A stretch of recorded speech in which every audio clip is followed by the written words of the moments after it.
Le portillon de la confiance en Provence. Le tourniquet de la ligne silencieuse. Franchement, on dirait une barrière de jardin. L'expression, lancée en direct, traversa le plateau de télévision comme un coup de vent. Les chroniqueurs se tapotèrent la bouche pour étouffer des rires pincés. Le public dans la salle éclata de rire. Sur l'écran, défilait une séquence matinale dans la gare de l'Arrivée à Avignon. La foule circulait avec une fluidité étonnante. Les minces portillons en métal argenté s'ouvraient et se refermèrent doucement, sans bruit. C'est censé être l'état de l'art du ferroviaire français. Celui qui prononça ces mots, en haussant les épaules, était Adrien Lenoir, ingénieur à la SNCF. Âgé de 35 ans, le visage empreint d'une assurance froide, il croisa les bras avec un sourire de défi. Nos TGV, c'est de l'acier lourd, de la sécurité. Ça, n'importe quel enfant peut sauter par-dessus. L'animateur rebondit, riant. C'est vrai que la porte de mon cabanon est plus robuste. On manque sérieusement de vigilance. Est-ce que la France d'aujourd'hui est trop naïve ? Dans cet espace saturé de moquerie et de sarcasme, Adrien hocha la tête, satisfait. Pour lui, le portillon d'accès était un symbole de technologie et de vigilance. Acier massif, caméras de surveillance, mécanismes complexes. C'était une zone à protéger par la méfiance, non par la confiance. Comment cela peut-il fonctionner ? Tout le monde peut passer gratuitement, non ? Un chroniqueur renchérit, déclenchant un nouveau fou rire général. C'est peu, être parce que les Provençaux sont trop courtois pour même y penser. Après la diffusion, sur les réseaux sociaux, le sarcasme du tourniquet de jardin devint viral. La France, fière de sa haute technologie TGV, se retrouvait paradoxalement moquée pour ce manque de sécurité. Pourtant, quelques jours plus tard, dans le cadre d'un projet de collaboration, Adrien s'envolait pour la Provence, vers ce réseau qu'il avait tant méprisé. Dès l'instant où il mit le pied dans la gare TGV d'Avignon, il comprit l'étendue de sa superficialité. L'embarcadère qu'il avait qualifié de « barrière de jardin » était le gardien d'une philosophie de la confiance que l'ingénierie parisienne avait perdue. Ceci est l'histoire d'un ingénieur de la capitale, Adrien Lenoir, qui, à travers la moquerie, réalisa la véritable force qu'il avait ignorée, inscrite dans l'âme discrète de la ligne silencieuse de Provence. C'est aussi un témoignage de la fierté et de la pensée qui habitent la petite porte que nous franchissons tous les jours, en France. Adrien Lenoir, 35 ans, appartenait au département technique de la SNCF, spécialisé dans la conception des infrastructures ferroviaires. Surnommé l'Acier par ses pairs, il était rigoureux, passionné et profondément convaincu d'être un pilier technique de la nation. Sa visite en Provence s'inscrivait dans le cadre d'un projet conjoint entre la SNCF et la nouvelle division de la ligne silencieuse de Provence, visant à améliorer l'expérience utilisateur et à comparer les systèmes. C'était ce tournage qui avait donné lieu à sa remarque sur le portillon. Adrien nourrissait une méfiance complexe envers l'idée de courtoisie française. Quelques années auparavant, l'entreprise ferroviaire où il travaillait avait mis en place un service d'honneur spécial, un surclassement gratuit et immédiat en première classe pour les passagers faisant preuve d'une civilité exemplaire. C'était un geste de bonne volonté de l'entreprise. Mais un rapport atterrit sur le bureau d'Adrien, détaillant les comportements abusifs, ordures laissées sur les sièges, nourriture consommée dans les voitures silencieuses et même des vols de bagages. C'est ça la courtoisie française, pensa-t-il, déçu, presque méprisant. Son orgueil résidait dans le TGV, son train à grande vitesse nationale, 2 heures de Paris à Lyon, sa carrosserie profilée, sa conduite en douceur, ses intérieurs dessinés avec une élégance toute française, un chef-d'œuvre de technologie. Il respectait profondément le goût de Christian Lacroix, qui avait conçu les sièges du TGV, croyant que la technologie devait être belle. C'est pourquoi il n'était pas enthousiaste à l'idée de ce voyage en Provence. « Qu'y a-t-il à apprendre ici ?» se murmura-t-il, fixant le hublot de l'avion. Accompagné de l'équipe de tournage, il affichait un sourire encore plus confiant que d'habitude, s'envolant avec la fierté que le rail parisien était la norme mondiale. Il ne savait pas encore qu'en quelques jours, cette conviction allait être bouleversée. Dès qu'il posa le pied dans la gare TGV d'Avignon, Adrien eut un mouvement de surprise.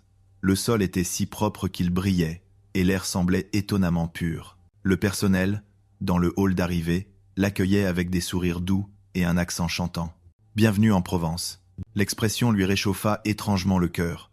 Les panneaux d'indication étaient clairs, en plusieurs langues. Personne ne s'arrêtait, aucun mouvement superflu. Le flux de la foule était d'une fluidité naturelle. « Pourquoi est-ce si fluide ?» demanda-t-il à son collègue, qui haussa les épaules. Sans doute une répétition pour les caméras. Pourtant, Adrien commençait à sentir quelque chose qui ne pouvait pas être simplement expliqué par un effet de caméra. Sur le chemin de l'hôtel, il observait le paysage provençal. Pas un déchet sur les routes. Les feux de signalisation changeaient avec une précision parfaite. Les voitures maintenaient calmement leur distance. C'était ordonné comme une machine, mais sans l'agressivité de l'ordre. Un monde à part entière, loin du chaos familier de Paris. Quelques jours plus tard, il apprit aux informations que la gare TGV d'Avignon se classait souvent parmi les gares les plus propres d'Europe. L'aéroport de Paris-Charles de Gaulle, lui, était absent du classement. Adrien eut un sourire amer. Ce n'est donc pas un hasard, c'était propre, c'était aimable, mais ce n'est que du service, rien à voir avec l'ingénierie ferroviaire, se dit-il, tentant de se rassurer. Il monta à bord du train pour se rendre au centre-ville. Le train démarra doucement. Les vibrations étaient si faibles qu'il ressentit à nouveau un malaise inexplicable. Quelque chose était fondamentalement différent de la France qu'il connaissait. Qu'était-ce? Il ne le savait pas encore. Le lendemain, Adrien et la délégation parisienne furent accueillis par Gaspard Dubois, directeur des affaires internationales de la ligne silencieuse de Provence. Gaspard, en costume, s'inclina légèrement, s'exprimant en français châtié. « Bienvenue. Commençons par la visite des installations de la gare. » Même à travers la politesse, on sentait l'honnêteté et la méticulosité de Gaspard. Adrien murmura à son collègue « Un Provençal typique, n'est-ce pas ?» Ce sourire allait bientôt s'évanouir. Au bout du couloir de la gare, aligné, scintillaient les portillons argentés. À chaque carte passée, un bip léger résonnait, la porte s'ouvrait et se refermait en un éclair. La séquence était d'un silence et d'une fluidité surprenants. « Voici notre système de validation des billets », dit Gaspard. « Quoi? C'est ça ?» Adrien fronça les sourcils. Des rires étouffés circulèrent parmi les collègues. Rien à voir avec les lourdes barrières de fer qu'il connaissait à Paris. Ces portillons n'atteignaient que la taille d'un homme, s'ouvrant et se fermant comme des ailes légères. Trop rudimentaire. N'importe quel enfant peut sauter par-dessus. À Paris, ça serait détruit en 3 jours, lâcha Adrien, sarcastique. Les moqueries fusèrent. L'équipe de tournage filma la scène avec un air satisfait. Le réalisateur hocha la tête. Un excellent plan pour le reportage qui allait être diffusé à Paris, provoquant l'hilarité nationale. Il doit y avoir beaucoup de fraudeurs, ironisa Adrien. Et le capteur est lent. N'importe qui peut s'y glisser. Gaspard sourit simplement. Je vous invite à les traverser. Ils passèrent un par un devant les caméras. C'est à cet instant précis qu'Adrien s'immobilisa. Personne ne fraudait. Des centaines de passagers défilaient sans bousculade, sans confusion. Le son des bips était régulier. Les gens marchaient sur un même rythme. Ce portillon valide 70 personnes à la minute, expliqua Gaspard calmement. Il n'est pas conçu pour empêcher, mais pour ne pas interrompre le flux de l'utilisateur. Pas pour empêcher, murmura Adrien. Le portillon parisien, créé sur la base de la méfiance. Le portillon provençal, conçu sur la base de la confiance. La différence culturelle apparut clairement devant cette simple barrière. Fixant le dos des personnes qui passaient, Adrien repensa aux scènes habituelles des gares parisiennes. Les gens qui coupent la queue, les portes forcées, les gardes qui crient. Il avait toujours cru que c'était normal. Cette normalité s'effondrait en silence. Le rire disparut, ne laissant que le léger écho électronique. Après avoir franchi le portillon, ce n'était pas la gare qu'il connaissait qui s'ouvrait à lui. Adrien s'arrêta. C'était une étendue d'eau calme. En pleine heure de pointe matinale, avec des centaines de passagers sur le quai, il n'y avait ni bousculade, ni voix forte. Des employés en costume, des étudiants, des voyageurs. Tous faisaient la queue naturellement sur les petits repères de flèches au sol, attendant calmement leur tour. Personne ne cassait la file. Dès qu'un espace se libérait, quelqu'un s'avançait, sans un mot, sans une instruction. L'ensemble fonctionnait comme s'il était mu par une respiration commune. « Pourquoi personne ne les dirige ?» demanda Adrien, déconcerté. Gaspard sourit. « En Provence, faire la queue n'est pas seulement une règle. Le concept que céder la place est plus apaisant et profondément enraciné. Cela finit par créer l'ordre. » Adrien fut stupéfait. L'ordre est créé par l'obéissance. Il en avait toujours été convaincu. Mais la scène devant lui était bâtie sur la confiance, pas sur l'ordre. Il réalisa que la valeur de « bien agir », même sans être vu, était naturellement présente ici. Le train arriva. Les portes s'ouvrirent. Les gens reculèrent d'un pas, à l'unisson, attendant que tous les passagers soient sortis. Personne ne bougea avant. Dans ce silence, seul le bruit du métal se faisait entendre. Puis la file s'avança calmement. Tout le monde entra sereinement. Pas de hâte, pas de plainte. Il repensa aux querelles et à la culture du « premier servi », si courante sur les quais en France. Il avait été fier de cette vitalité humaine, mais il en eut honte. Je crois que je comprends enfin pourquoi ce petit portillon n'est pas vandalisé, murmura Adrien. Ce qui propulsait la ligne silencieuse n'était pas la règle, mais la confiance. Pas la surveillance, mais l'autonomie. Pas la machine, mais le cœur humain. Le train démarra avec une douceur déconcertante. Adrien regarda sa montre. L'aiguille correspondait exactement à l'heure prévue. L'erreur de départ est de 0 secondes, dit Gaspard paisiblement. Il n'y avait aucune vantardise dans cette phrase, juste une affirmation chaleureuse de l'effort quotidien. Adrien expira doucement et sourit. Ce n'était ni méprisant ni ironique, mais un sourire sincère, né de l'émotion. C'est incroyable, un départ si silencieux, c'est la première fois que j'expérimente ça. C'est comme si le temps lui-même s'adaptait doucement aux gens. Gaspard plissa légèrement les yeux. Oui, la Provence chronomètre le temps avec la respiration des gens, pas avec les machines. La machine mesure le flux, mais l'homme le ressent. Cette phrase s'enfonça profondément dans son cœur. Chronométrer le temps avec la respiration des gens. Le sens du mot « précision » changeait subtilement pour lui. Passant du quai du train normal à celui de la grande vitesse, Adrien sentit que même la densité de l'air avait changé. C'était un sentiment qu'il n'avait jamais connu. En montant sur le quai du TGV, Adrien retint son souffle. Des centaines de personnes faisaient la queue, mais l'air était d'une transparence cristalline. Seul le bruit du vent et de la radio résonnait. Le temps lui-même semblait se taire. « Pourquoi est-ce si calme ?» demanda-t-il à voix basse. Gaspard sourit doucement. En Provence, le silence n'est pas une contrainte, mais une culture pour ne pas briser le temps de l'autre, et on le trouve plus apaisant. Par exemple, emporter ses déchets après un repas, ce n'est pas seulement pour éviter d'ennuyer les autres, c'est une délicatesse pour la personne qui utilisera l'endroit après. C'est cette culture de la courtoisie mutuelle, transmise de parents à enfants depuis des siècles, qui soutient toujours les racines de ce pays. À cet instant, une vague de chaleur se répandit dans la poitrine d'Adrien. La courtoisie devenue culture. C'était un sentiment qu'il n'avait jamais ressenti auparavant. À Paris, le silence était un symbole d'ennui, mais en Provence, il semblait être un temps de prière reliant les gens. En entrant dans la rame TGV, il comprit la signification. Pas un grain de poussière sur les sièges. La lumière du soleil filtrait doucement à travers la fenêtre. Le passager à côté de lui rangea sa canette vide dans son sac, sans un bruit. Ceux qui marchaient dans l'allée inclinaient légèrement la tête en se croisant. Tout le monde respectait l'existence de l'autre. Liés par des fils invisibles, le soleil couchant teignit la voiture d'une couleur ocre pendant le voyage. Les gens lisaient, dormaient ou regardaient tranquillement par la fenêtre. Ce silence résonnait en son cœur comme une chorale. Adrien comprit. Le silence provençal n'était pas une absence, mais une forme de prière. Un acte de considération pour l'autre, intégré au quotidien, qui racontait la puissance de cet endroit. C'est différent de la façon dont nous utilisons le nouveau à Paris, dit-il. Son propre reflet dans la fenêtre n'était plus celui de la comparaison, mais celui d'un profond respect.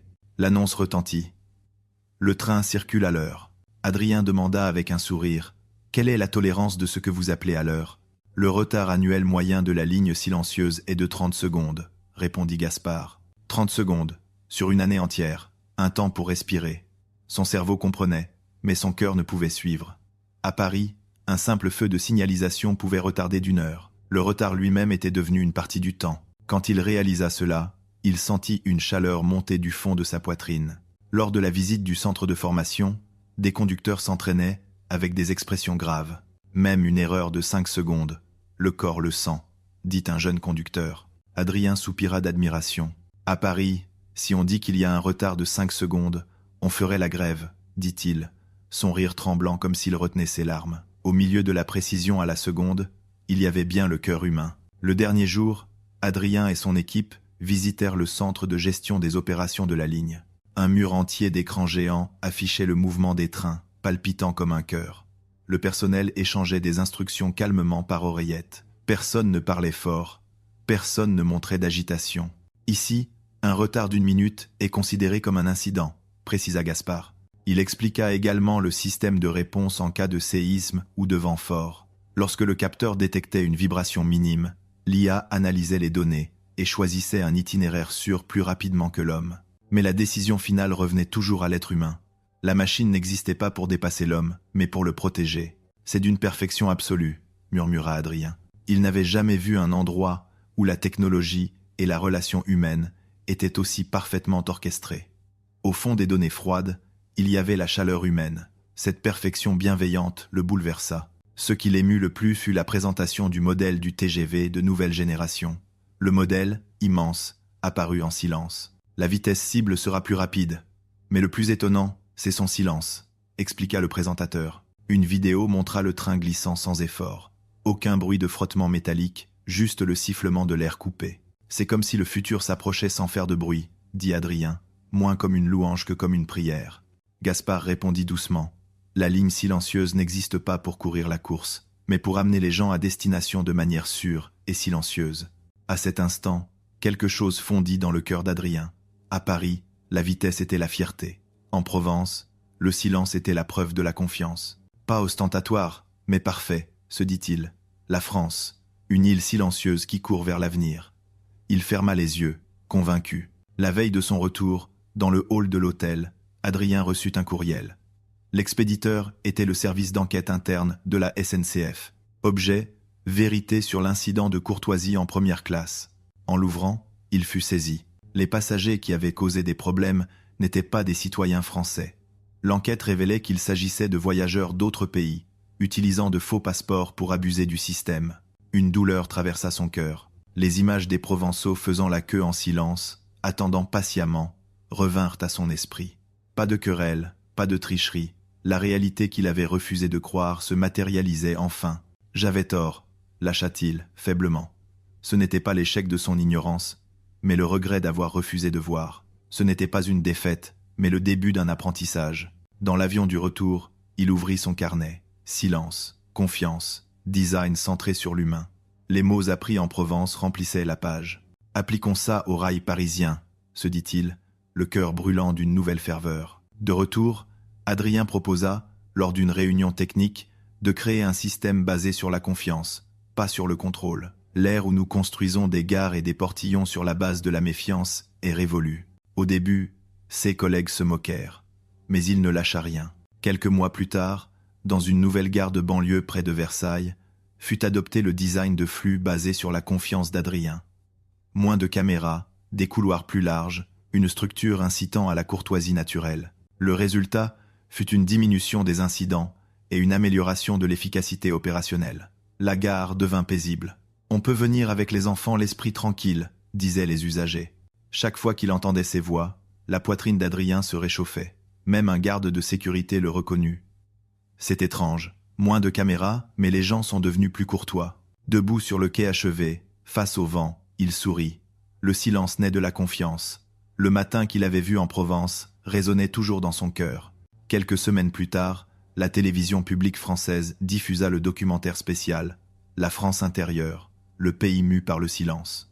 Le reportage s'ouvrait sur le voyage d'Adrien à Avignon.